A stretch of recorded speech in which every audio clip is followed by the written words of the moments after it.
everyone. We will continue to the next lecture of DevOps.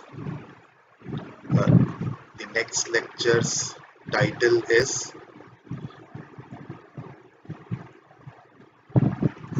Git and Git commands. Let me share screen, entire screen monitor.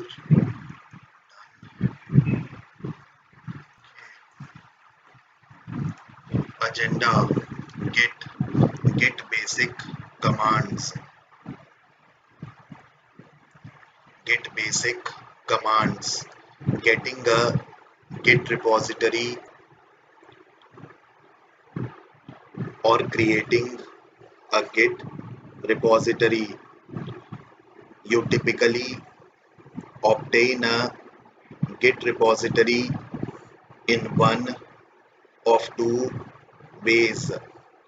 You can take a local directory that is currently not under version control and turn it into a Git repository, or you can clone an existing Git repository from elsewhere. Initializing a repository in an existing directory. Go to the project directory which is not under version control and type Git in it. Cloning an existing repository. If you want to get a copy of an existing Git repository, you should notice that the command is clone and not checkout. Instead of getting just a working copy, Git receives a full copy of nearly all data that the server has. Every version of every file for the history of the project is pulled down by default when you run git clone. Benefit: if your server disk gets corrupted, you can often use nearly any of the clones on any client to set the server back to the state it was in when it was cloned.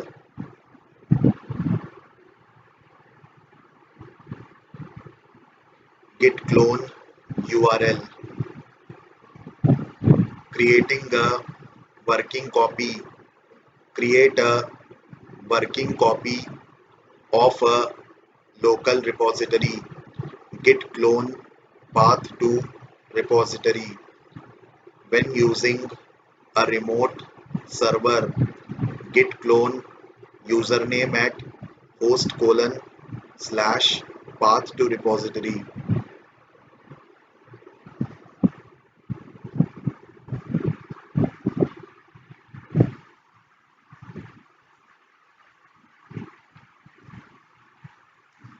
Getting a git repository status. The git command to know exactly what you changed, not just which files were changed. Git diff shows you the exact lines added and removed, the patch as it were. That command compares what is in your working directory with what is in your staging area. Git diff. Add a file to Git repository. The Git command to add a file to the Git repository is git add. This command updates the index using the current content found in the working tree to prepare the content staged for the next commit. Before using commit command, you must use the add any new or modified files to the index.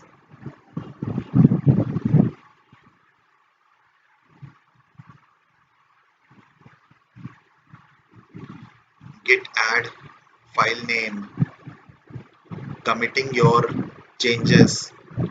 Once the staging area is set up, you can commit your changes. Remember that anything that is still unstaged, that is any files you have created or modified that you haven't run git add on since you edited them, those won't go into this commit. The default commit message contains the latest output of the git status, git commit -m commit message.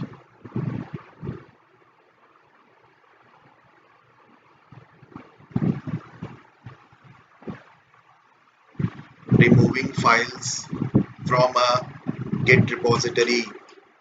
To remove a file from git, you have to remove it from your staging area and then commit. The git rm command does that.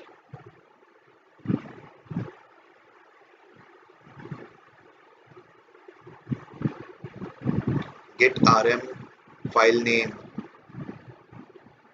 Moving files or renaming files in a git repository.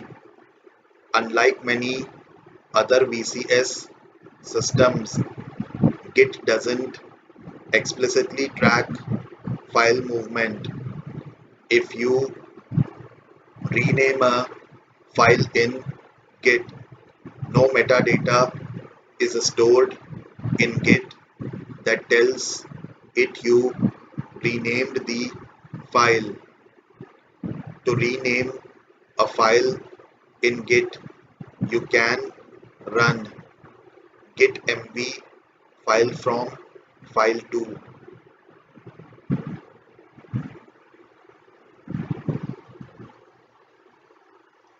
Viewing the commit history of git repository. After you have created several commits, or if you have cloned a repository with an existing commit history, you'll probably want to look back to see what has happened. The most basic and powerful tool to do this is the by default with no arguments. Git log lists the commits made in that repository in reverse chronological order. That is, the most recent commits show up first. To see only the commits of a certain author, git log hyphen hyphen author equal to John.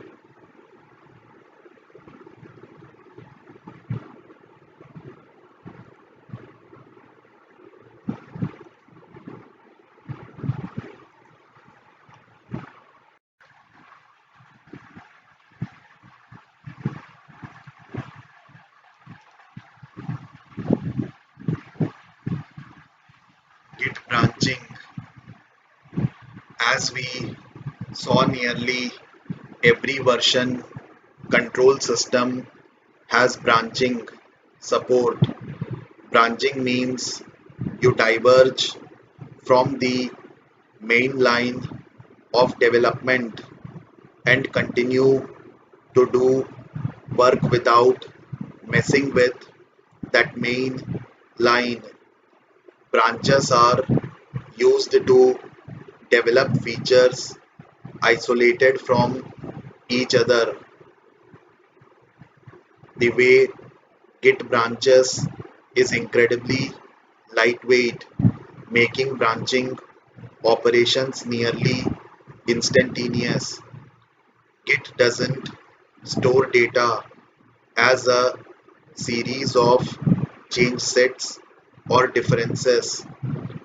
However, Git instead stores data as a series of snapshots, which means when you make a commit, Git stores a commit object that contains a pointer to the snapshot of the content you staged.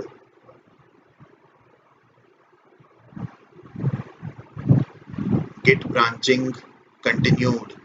Branch, development, master, merge.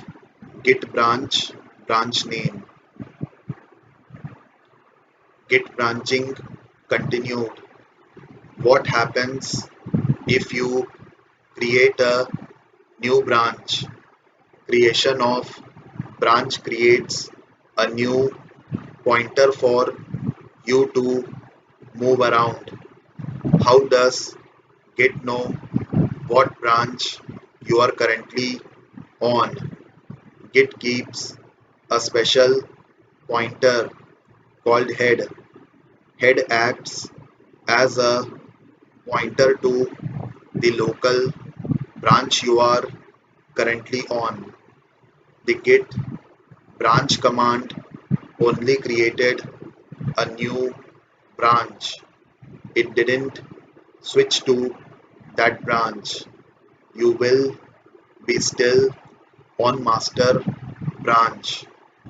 To switch to an existing branch, you run git checkout branch name. Git merging, when to merge. If you have completed the hotfix development or feature development or the individual task branched, end up on completion of that. Now you need to add that component to the master. How does it work? First, you need to check out the branch you wish to merge in to. For an example here, we will be merging in master branch. Then run git merge name of branch. Getting a git repository status and check conflicts. The main tool you use to determine which files are in which state is the git status command. The below output means you have a clean working directory. In other words, none of your tracked files are modified. Git status on branch master. No commits yet. Changes to be committed. Use git rm hyphen hyphen cached file to unstage. Git check conflicts or status. Git status output is pretty comprehensive. It's quite self-explanatory. Let's see how the conflicts output looks like. Git status on branch master. You have unmerged path. Fix conflict and run git commit.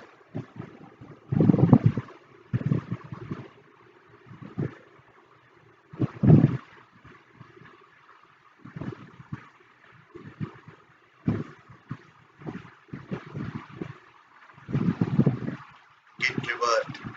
The git revert command can be considered an undo type command.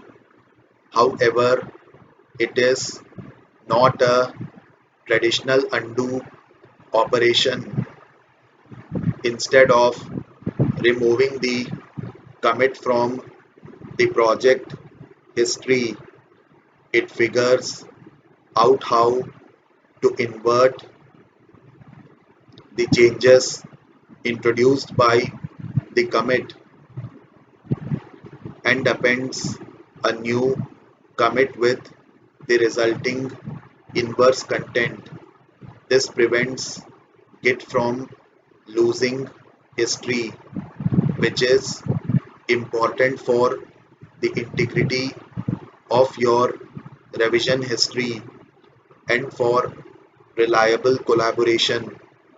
Reverting should be used when you want to apply the inverse of a commit from your project history. Git revert expects a commit ref is passed in and will not execute without one. Git revert, similar to a merge, a revert will create a new commit. It's important to understand that Git revert undoes a single commit. It does not revert back to the previous state of a project by removing all subsequent commits. The git revert command is a forward moving undo operation that offers a safe method of undoing changes.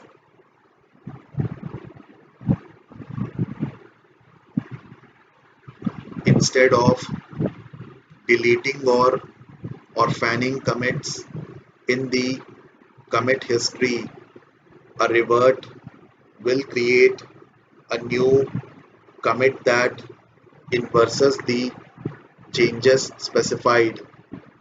Git revert is a safer alternative to git reset in regards to losing work.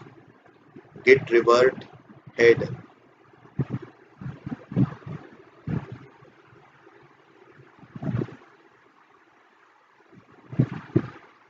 Git reset. The git reset command is a complex and versatile tool for undoing changes. It has three primary forms of invocation. These forms correspond to command line arguments: soft, mixed, hard.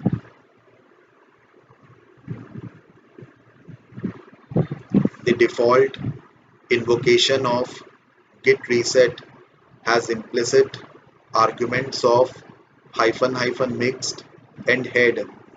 This means executing git reset is equivalent to executing git reset hyphen hyphen mixed head.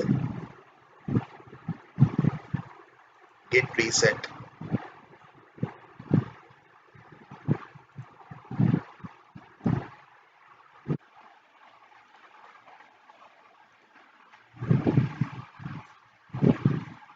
Git reset hyphen hyphen hard. This is the most direct, dangerous, and frequently used option when passed hard. The commit history ref pointers are updated to the specified commit. Then the staging, index, and working directory are reset to match that of the specified commit.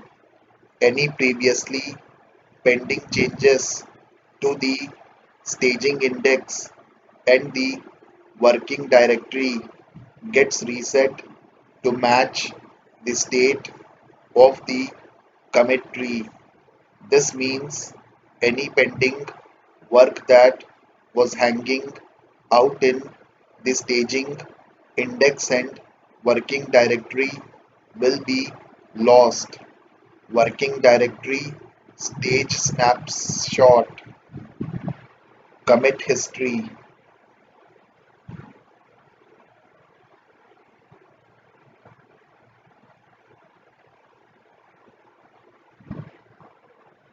soft reset mixed reset hard reset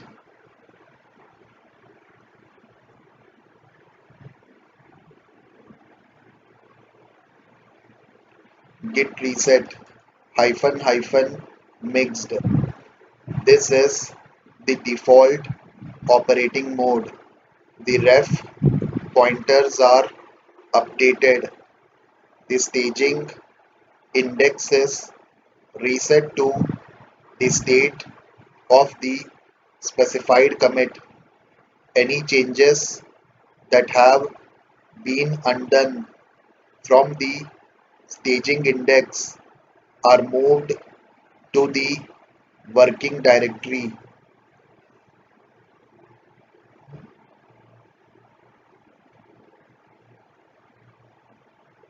In other way we can say here staging index gets reset and the pending changes will be moved into the working directory.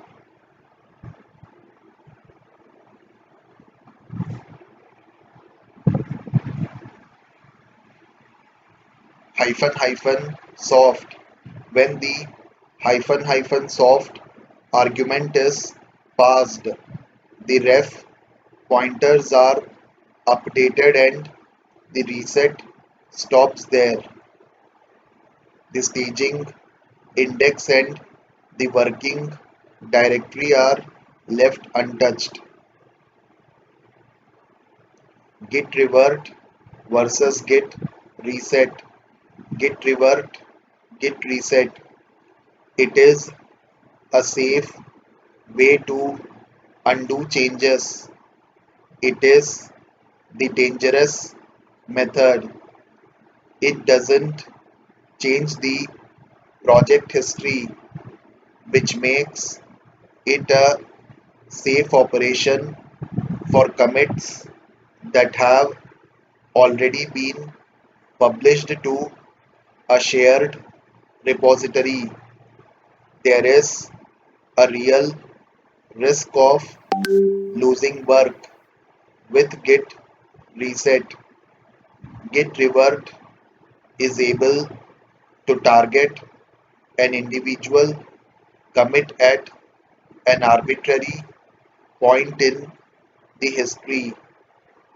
Git reset can only work backward from the current commit.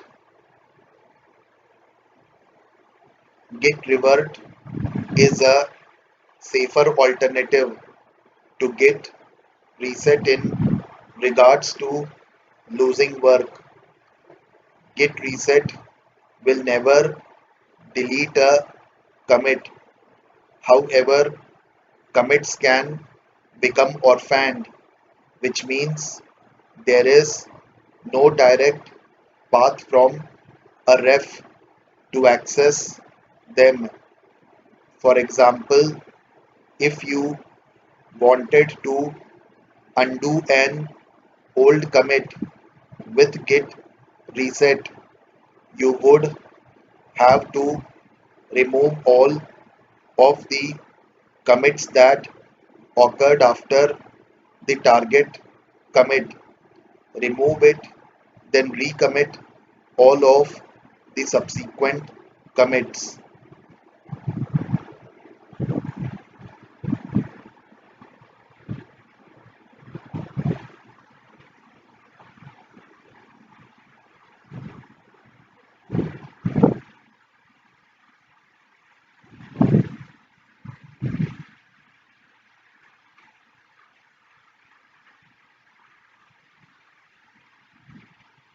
Git pull. The git pull command is used to fetch and download content from a remote repository and immediately update the local repository to match that content. The git pull command is actually a combination of two other commands: git fetch followed by git merge, remote repo, pull, local client, git pull, git push. The git push command is used to upload local repository content to a remote repository. Pushing is how you transfer commits from your local repository to a remote repo. Git push is one component of many used in the overall Git syncing process. Remote repo, push, local client, Git push. Git tagging. Tags are refs that point to specific points in Git history. Tagging is generally used to capture a point in history that is used for a marked version release, that is v1.1.1. A tag is like a branch that doesn't change.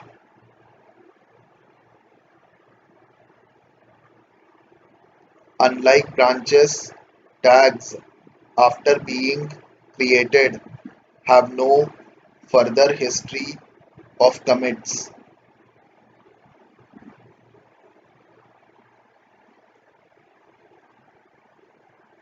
We will have look into tag operations: create tag, list tags, delete tag, sharing tag.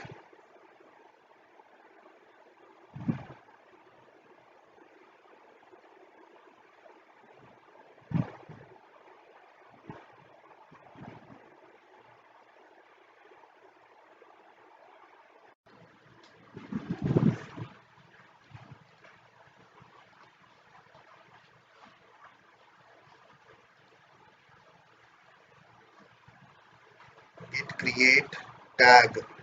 To create a new tag, execute the following command: git tag, tag name. A common pattern is to use version numbers like git tag v1.4. Git supports two different types of tags: annotated and lightweight tags.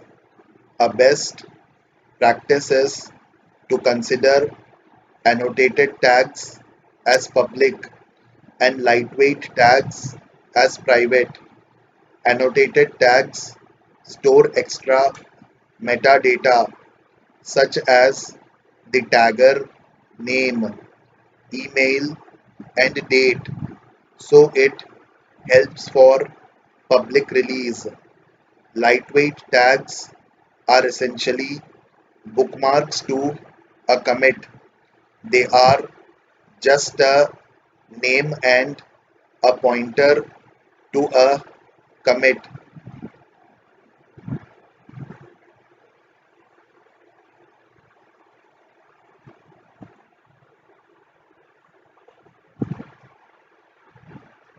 So useful for creating quick links to relevant commits. Git list tag and git share tag. Git list tag to list stored tags in a repo. Execute the following command: git tag, git share tag. Sharing tags is similar to pushing branches. By default, git push will not push tags.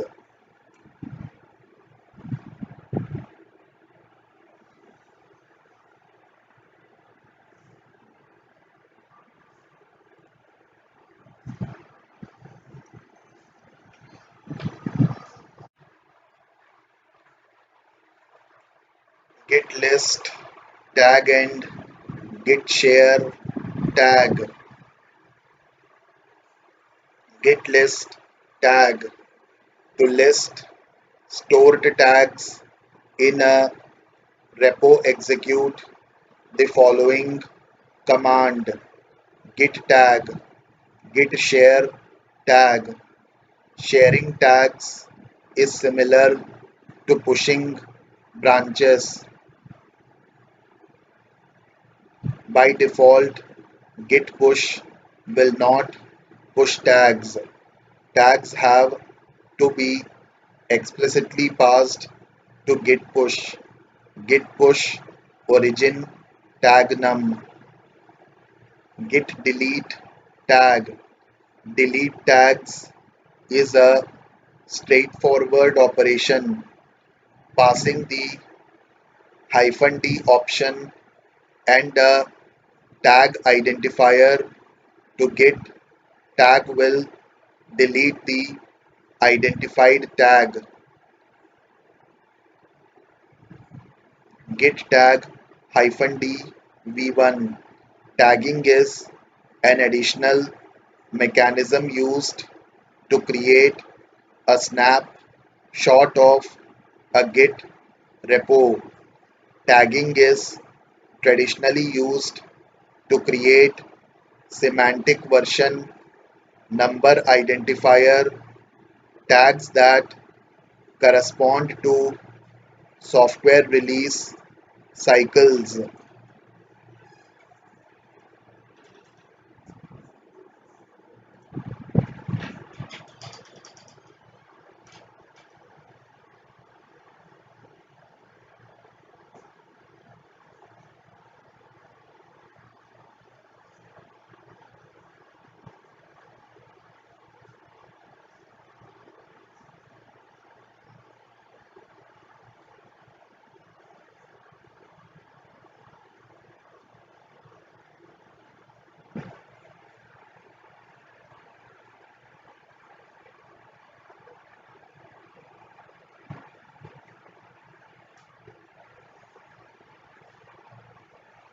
Git GUI built in Git GUI Git K.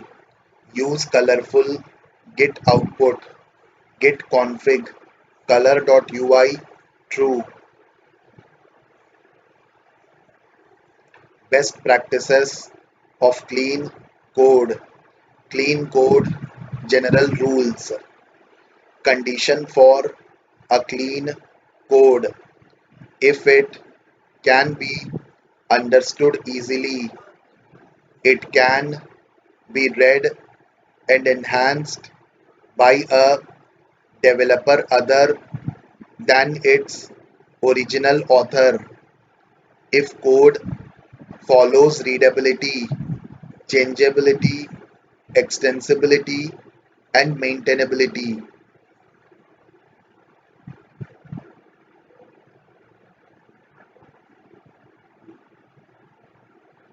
General rules: follow standard conventions. Keep it simple.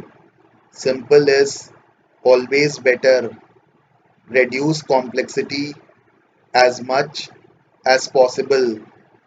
Be consistent. That is, if you do something a certain way, do all similar things in the same way. Use self explanatory variables. Choose descriptive and unambiguous names. Keep functions small.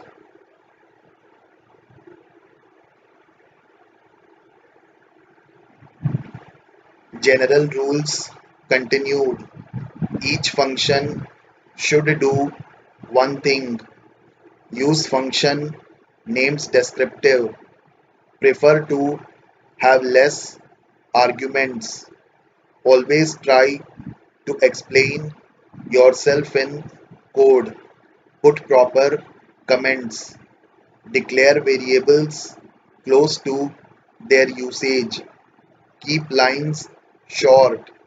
Code should be readable.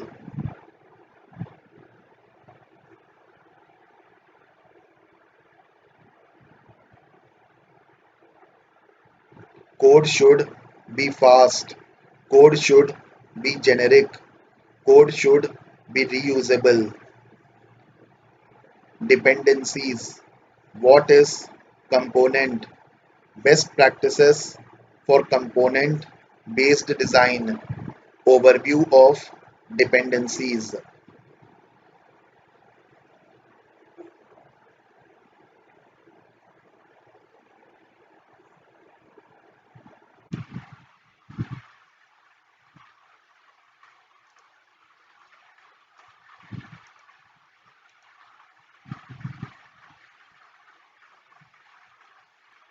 What is component?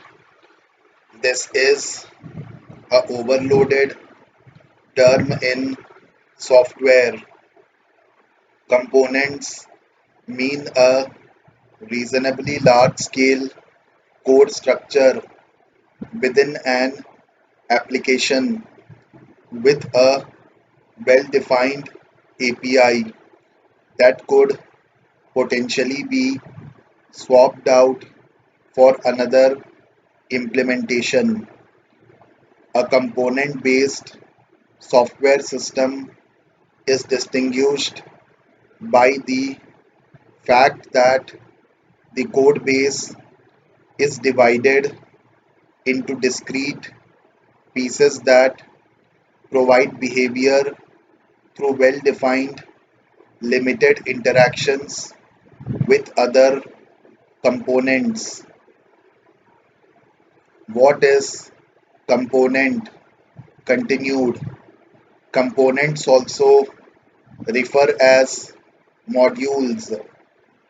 In Windows, a component is normally packaged as a DLL. In Unix, it may be packaged as an SO, shared object file. In the Java world, it is probably a jar file. Benefits of component based design: encouraging reuse and good architectural properties such as loose coupling. It is one of the most efficient ways for large teams of developers to collaborate.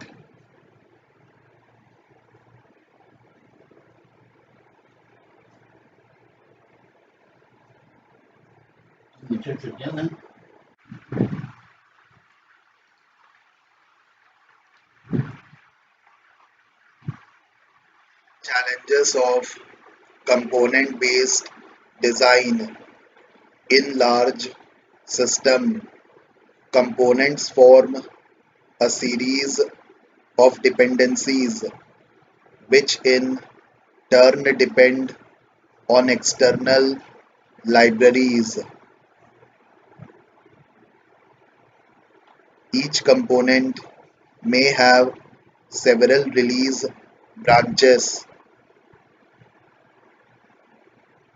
So we have heard of projects where it takes months finding good versions of each of these components that can be assembled into a system which even compiles is an extremely difficult process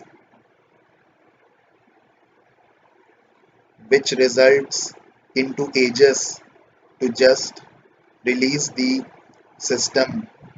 To overcome this, we need to follow the best practices, keeping your application releasable. During development, teams continue an implementation of features and sometimes need to make major architectural changes.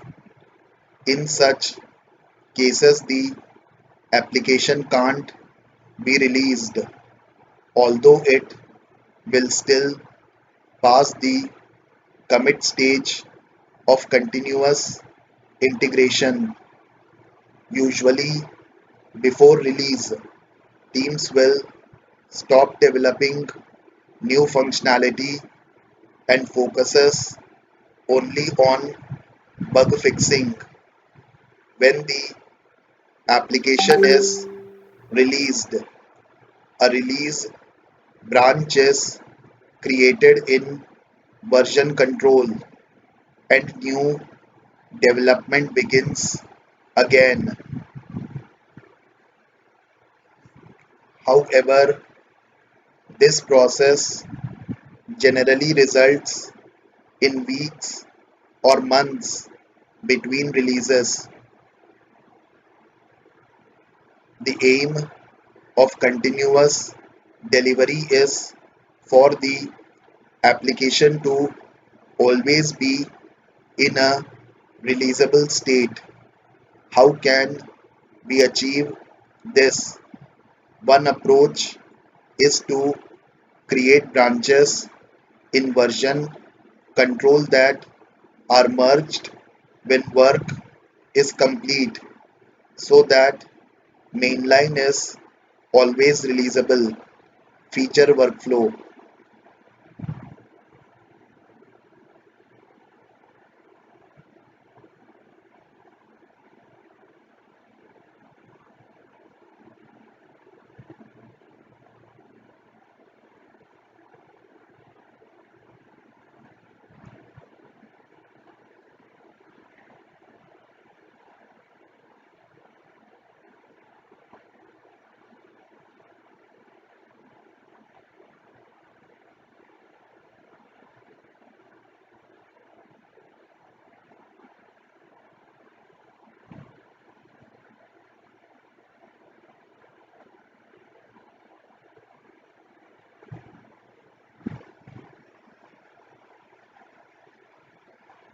Strategies to keep your application releasable during change. Hide new functionality until it is finished. Problem with continuous deployment of applications is that a feature or a set of features can take a long time to develop, which might prevent it being released.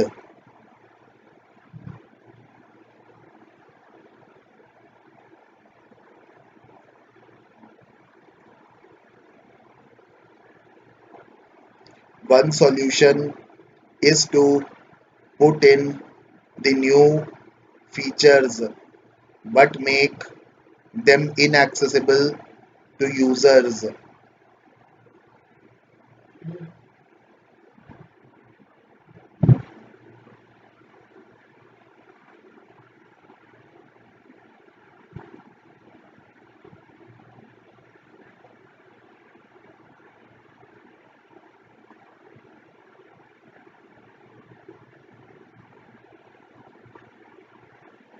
may call changes incrementally as a series of small changes, each of which is releasable. Here, analysis plays an important to make large changes as a series of small changes.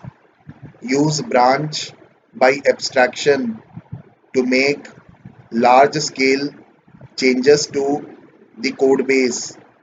To make a large scale change to an application instead of branching, an abstraction layer is created over the piece to be changed. A new implementation is then created in parallel with the existing implementation.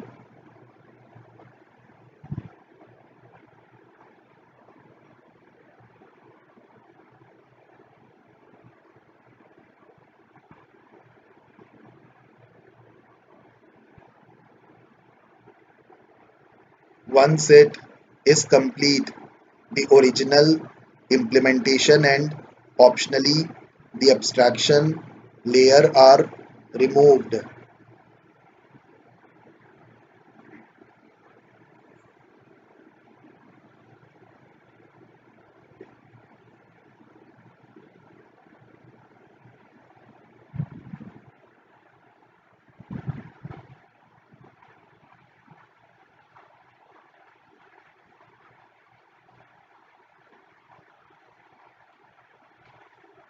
Dependencies. Overview of dependencies. A dependency occurs whenever one piece of software depends upon another in order to build or run. In most trivial of applications, there will be some dependencies. Most software applications have a dependency on their host operating environment, like Java. Applications depend on the JVM, which provides an implementation of the Java SE API. .NET applications on the CLR, Rails applications on Ruby, and the Rails framework. .C applications on the C standard library, etc.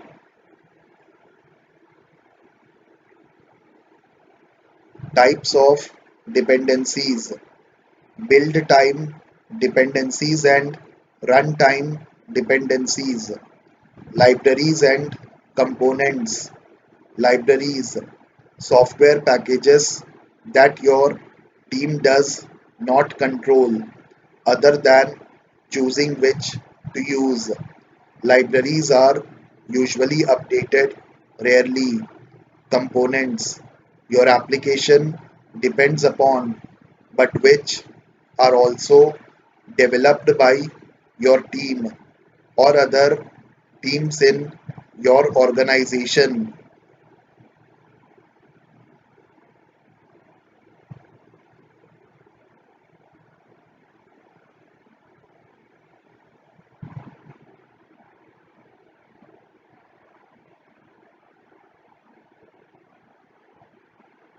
Components are usually updated frequently.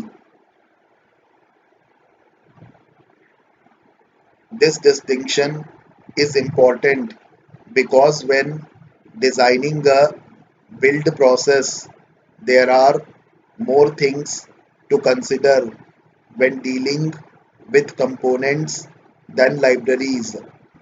For example, do you compile your entire application in a single step or compile each component independently when it changes?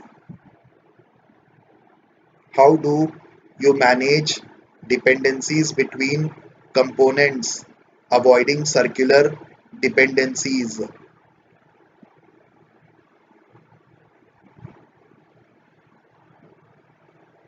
Build time dependencies and runtime dependencies. Build time dependencies must be present when your application is compiled and linked. If necessary, runtime dependencies must be present when the application runs, performing its usual function.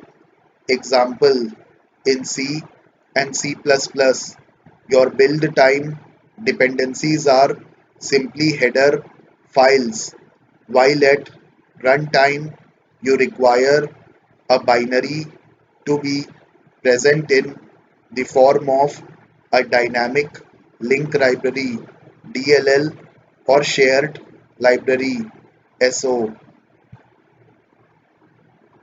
Managing dependency can be difficult.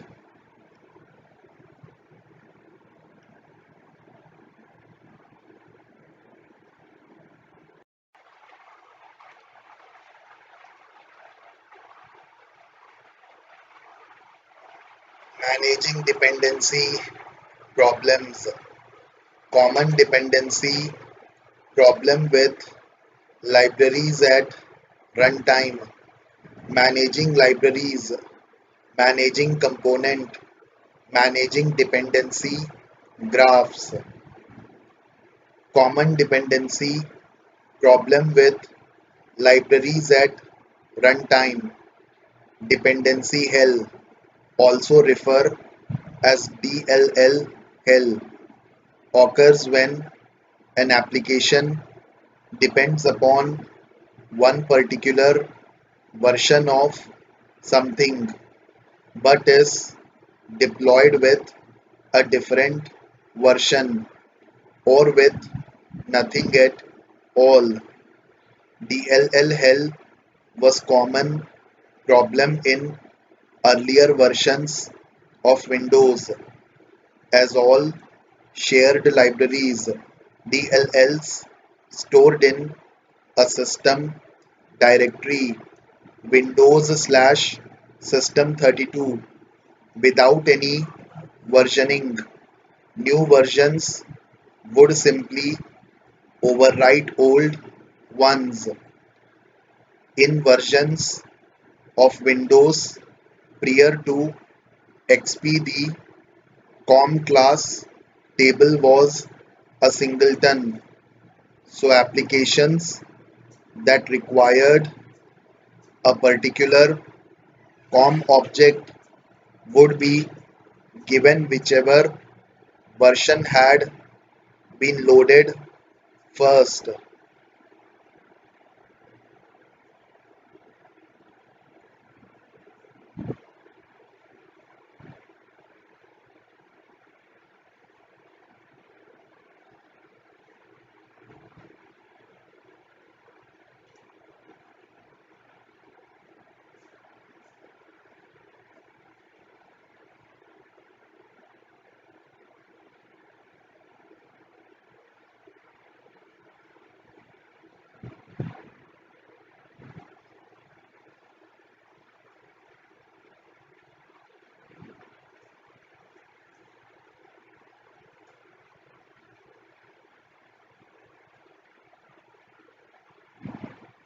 Common dependency problem with libraries at runtime continued.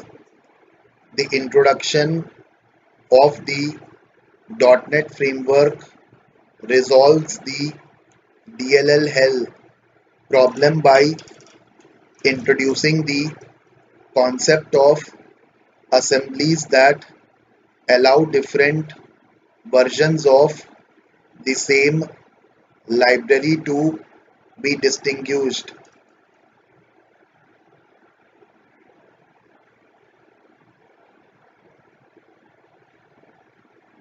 Linux avoids dependency hell by using A simple naming convention.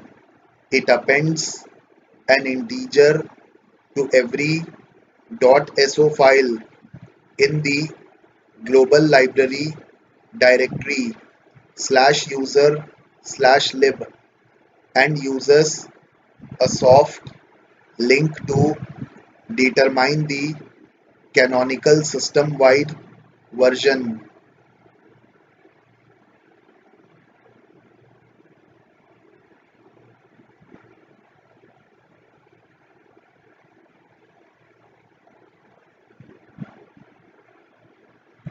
Implementing version control.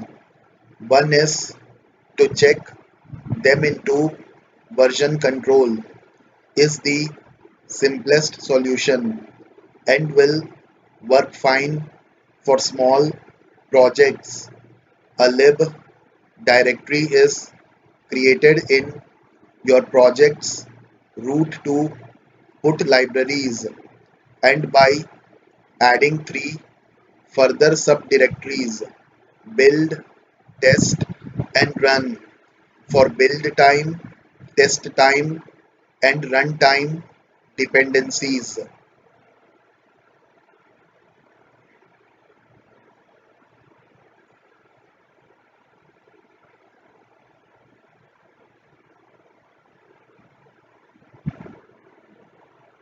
Using a naming convention for libraries that includes their version number. You know exactly which versions you are using. Benefit: everything you need to build your application is in version control. Once you have a local checkout of the project repository, you know you can repeatably build the same packages that everybody else has. Problems: your checked in library repository may become large and it may become hard to know which of these libraries are still being used by your application. Another problem crops up if your project must run with other projects on the same platform. Manually managing transitive dependencies across projects rapidly becomes painful.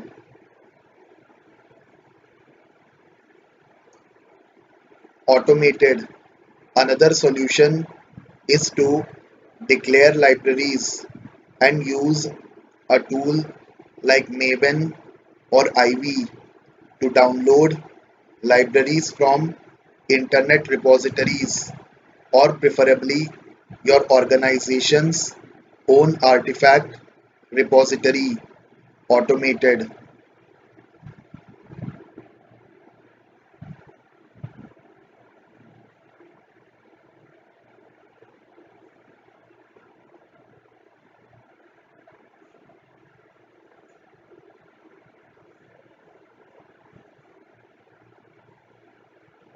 Overview: almost all modern software systems consist of a collection of components. These components may be DLLs, jar files, OSGI bundles, Perl modules, or something else.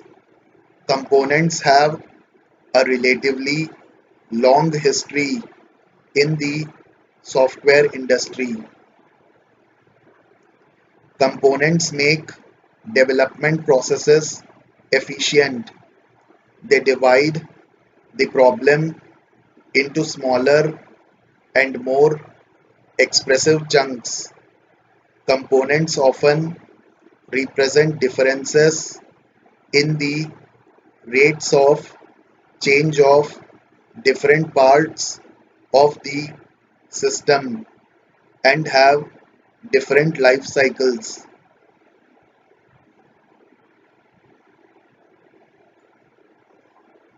They encourage us to design and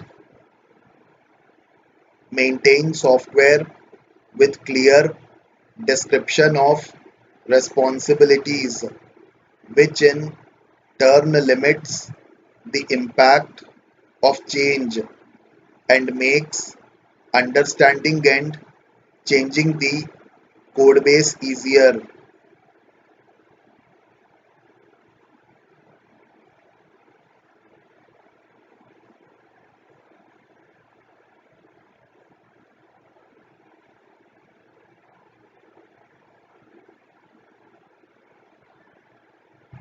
They can provide us with additional degrees of freedom in optimizing our build and deployment process.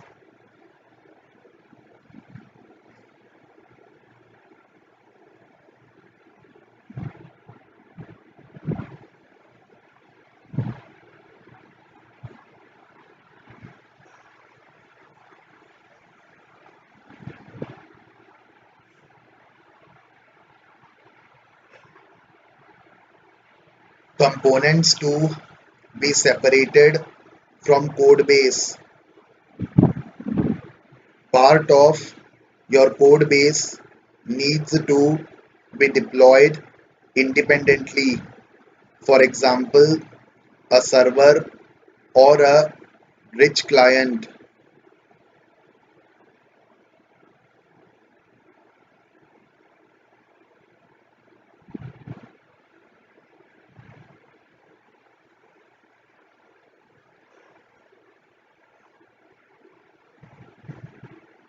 You want to turn a monolithic code base into a core and a set of plugins, perhaps to replace some part of your system with an alternative implementation or to provide user extensibility.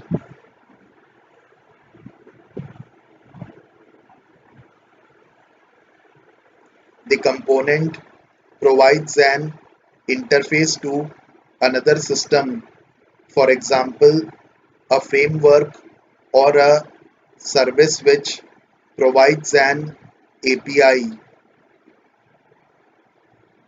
It takes too long to compile and link the code. It takes too long to open the project in the development environment. Your code base is too large to be worked on by a single team.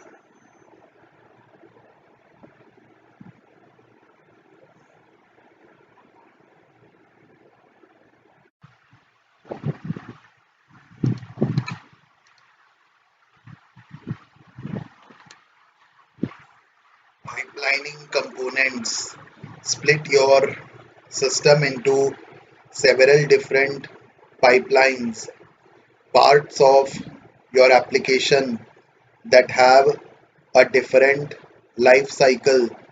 Perhaps you build your own version of an OS kernel as part of your application, but you only need to do this once every few weeks.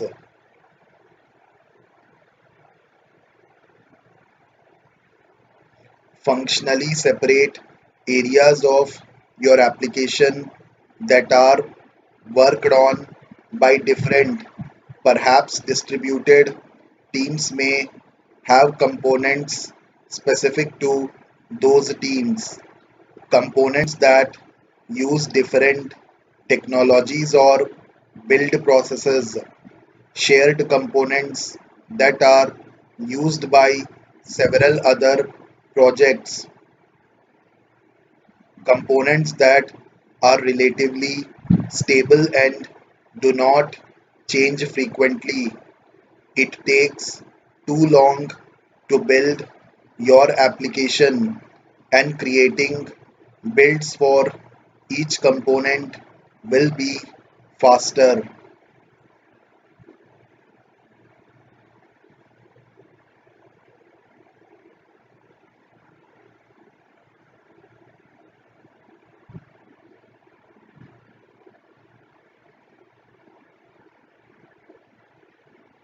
The build for each component or set of components should have its own pipeline to prove that it is fit for release. This pipeline will perform the following steps: compile the code if necessary, assemble one or more binaries that are capable of deployment to any environment, run unit tests, run acceptance tests, support manual testing where appropriate. Integration pipeline: Component A pipeline: compile slash unit tests, functional tests, pipeline dependency. Component B pipeline: compile slash unit tests, functional tests, binaries stored to artifacts repo, artifacts repository, assemble app from binaries, assemble packages,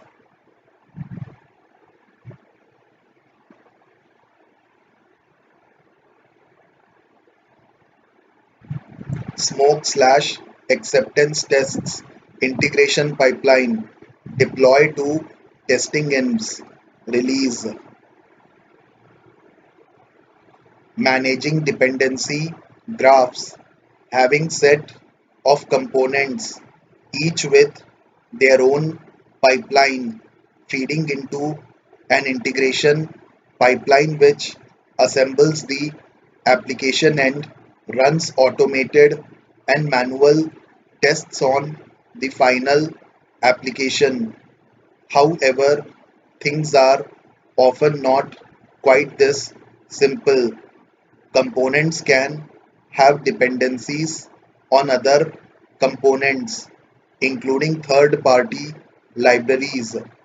If you draw a diagram of the dependencies between components, it should be a directed acyclic graph DAG.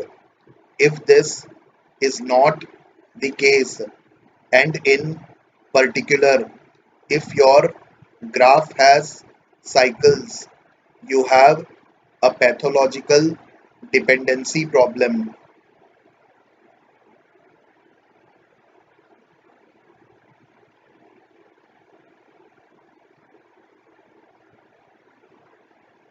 Managing component, building dependency graphs, framework, reports engine, settlement engine, pricing engine, portfolio management application,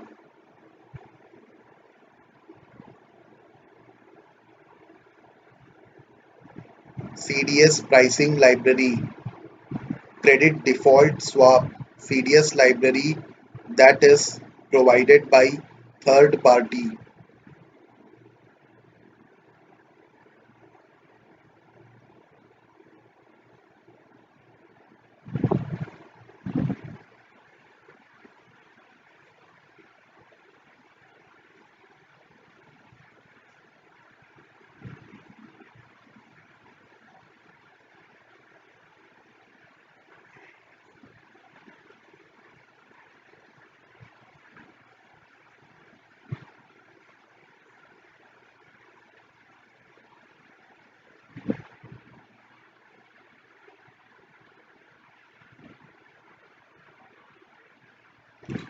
pipelining dependency graphs, framework, compile slash unit tests, acceptance tests, VCS,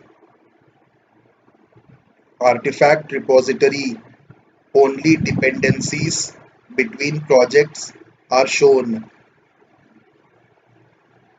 pricing engine, VCS, compile slash unit tests, acceptance tests, settlement engine, compile slash unit tests, acceptance tests, reports engine, VCS, compile slash unit tests, acceptance tests, artifact repository, portfolio management application, VCS, compile slash unit tests, acceptance tests, UAT deployment, performance tests, production deployment, triggers, artifact dependencies between projects,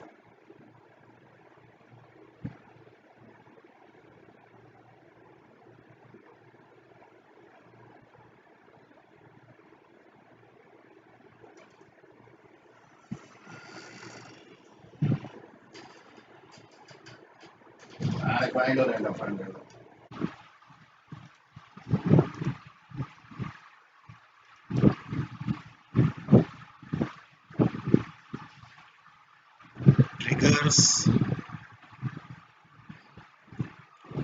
artifact dependencies between projects,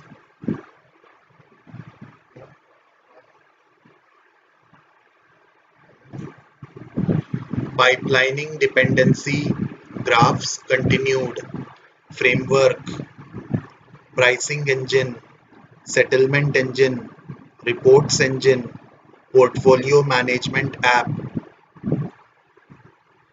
visualizing upstream dependencies,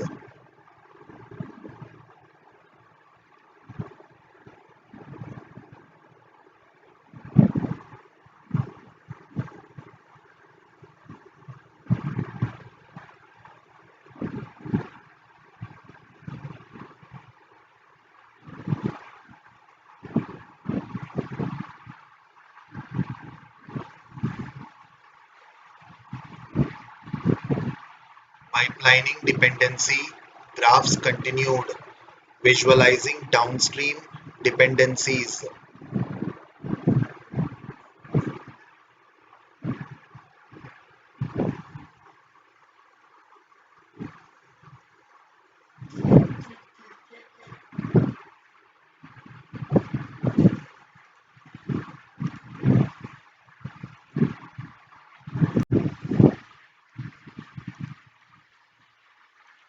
pipelining dependency graphs continued, framework 1.3, reports engine 1.1, new changes go into this branch, reports engine 1.0, bug fixes go into this branch, settlement engine 2.0, portfolio management application 2.0, pricing engine 1.5, CDS pricing library, branching components, circular dependencies.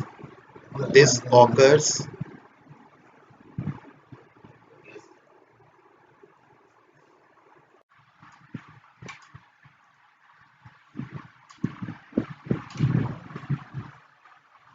this occurs when the dependency graph contains cycles.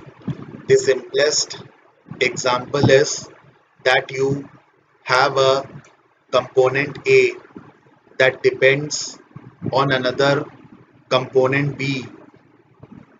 Unfortunately, component B in turn depends on component A.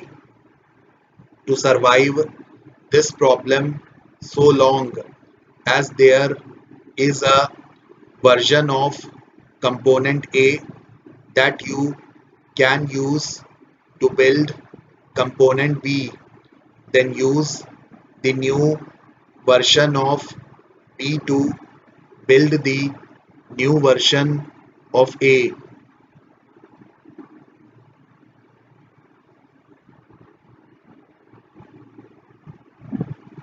This results in a kind of build ladder. No build system supports such a configuration out of the box. So you have to hack your toolchain to support it. Also have to be cautious in how the parts of your build interact. Component A 1.0.21, component B 2.0.3, 1.0.22, 2.0.4. Circular dependency build ladder. Thank you.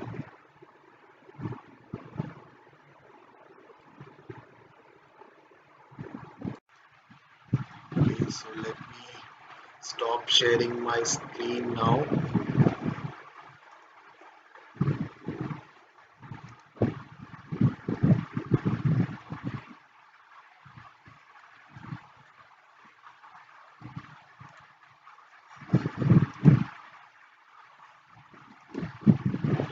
So this completes our second lecture on Introduction to DevOps.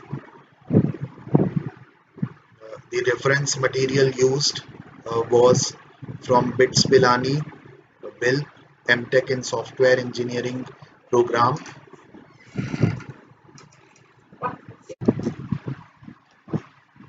Please like the video, subscribe to the channel, and share with your contacts. Thank you for your support, and I will be back with my next video soon. Thank you.